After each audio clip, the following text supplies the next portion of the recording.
The original hubcaps from 2004, and instead of buying hubcaps from you, what we did was we painted these. And these probably look just better than anything that you have stocked there in New York, or New Jersey rather.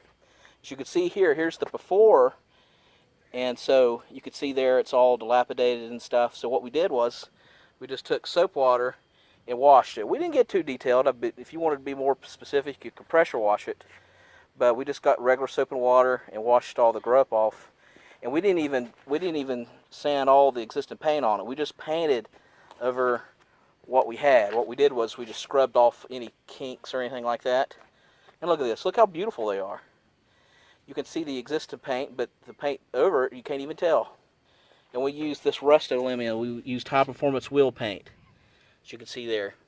But I hate to take business away from you, Hubcap, but this is a pretty efficient way to do your hubs. All right, you can see the finished product here. Look how great they look.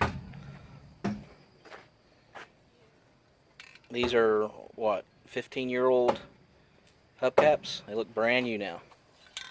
And this is what we used. It was for plastic Rust-Oleum.